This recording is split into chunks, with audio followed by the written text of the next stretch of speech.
plunge with me.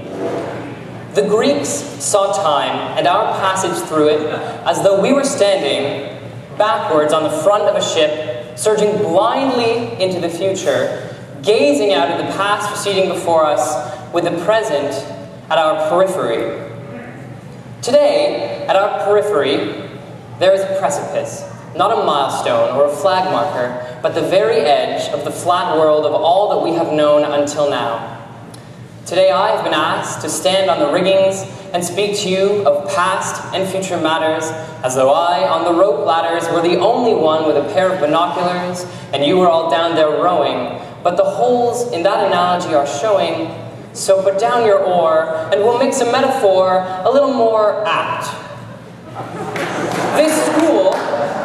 This ship is a school perhaps, not a school of fish, so much as a menagerie of the different animals that you are. And like the footprints of an elephant or the scratches of a panther's claw, you have left marks on this school. 1,000,000 fingerprints on the walls of the halls, these are your marks. The worn-out space in the place where you ate your lunch every day, or the waste and the taste of the pencil as you chew your way through one more multiple-choice array, these are your marks. The beat of the drum in your hand, or in the middle of the circle, or the feet that dance, or the color purple painted on a wall, on a door, on a canvas, or just on your fingernails so that people will notice you more, these are your marks. The pace of a ball as it flies through space, off your hand or racket or stick, and demands your opponent submit, because here, at the prime of your youth, you are a sports Olympian and will celebrate as such. Or the touch of the hand to the panicked face of Mr. Cousins, as he realizes that he's got Dan, Mike, and Brian in the same class at the same time. These are your marks. Your mark might be 374 drawings of male genitalia, one for every page of your history textbook. Your mark is the gap in the class where the teacher will pass by your name once again on the attendance list. And you do it, and you knew it, and you blew it off, but that's okay because you're pretty sure that you're an adult now, and those are the kinds of decisions that you get to make, for better or worse. Conversely, they might pass your name because you complain of a tummy ache, and your parents say, it's fine, you can stay home this time. After all, you're just a kid. Your mark is the drop of sweat that falls from your brow because you're concentrating. It's 30 degrees out now, and it's hot. And the girls are in short shorts and t-shirts, and if it's possible, that girl over there is even more tan than she was before. And your hormones proceed to beat you over the head with a bag full of peer pressure, media advertisements, and 10,000 years of evolution. But you'll be damned if you're not going to sit here and focus on the teacher who's telling you about isosceles triangles or the subplots of Macbeth, because we've got to graduate this year. And the education system puts a premium on geometric shapes and Scottish people. But it's all right. It's all right, because ironically, the marks aren't being graded. After all, some of the marks are broken hearts or friends you've made that are about to part, and we interrupt this valedictory address to bring you the following messages. First, a word from our sponsors. The following people have paid me $20 to be included in this graduation speech. They are Dallas Coulter, Alicia Madigan, Chris Hayes, Jack Sawyer, Miss Hamlin, Ricky the bus driver, and Amy Hutchinson. Next, a word to those of you who are expecting a more standard graduation speech. If you're waiting to hear any of the classic or cliched elements of a grad speech, you may be disappointed. I will not be marveling at what a long, strange trip it's been.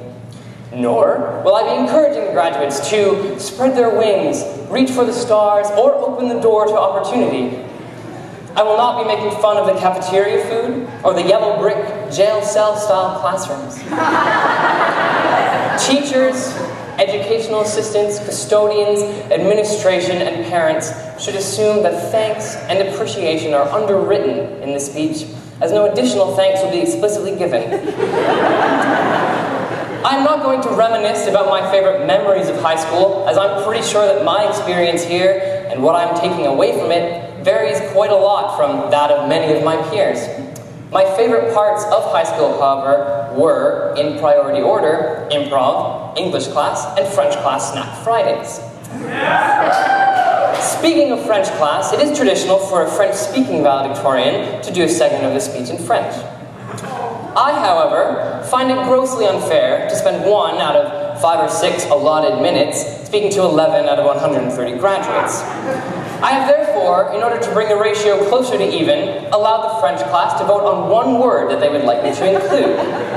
They have voted for pamplemousse, which literally translates into grapefruit and figuratively translates into grapefruit. Finally, I would like to allow you a moment to turn to the people beside you and complain. You may complain about one of the following 3 things. A, the length of the ceremony. B, the temperature of the gym. Or C, the comfort level of the chairs. If you do not wish to make a complaint, please sit awkwardly in silence.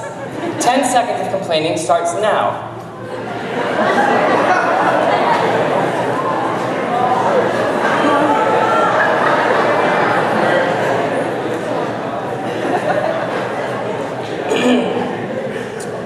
The ship is beginning to tip, this ship that is passing through time, and our time is short, and so I will be brief in the remainder of this speech.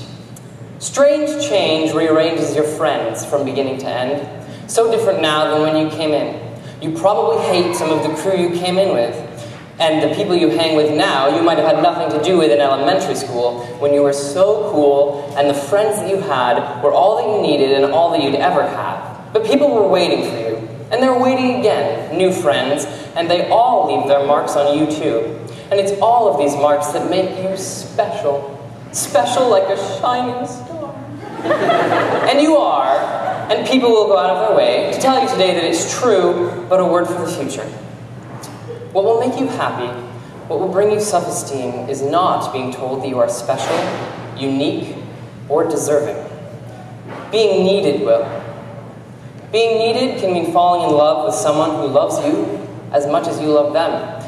It can be as simple as being part of a team where your contribution is both useful and appreciated. It can be as easy as seeing someone carrying a large box down the street, following them secretly until they get to a door and opening it. It is service. And I'm not talking about charity. Find a need, become a master at filling it, and charge people whatever they'll pay you. Because that is the way of the world. But truly, if apathy is the poison of our generation, then being needed is the antidote. But enough looking back on the wake of the ship from the past. This ship is perched on the precipice precariously. So precariously, in fact, that as we lean front to back, the ship teeters. Lean forward with me for a moment.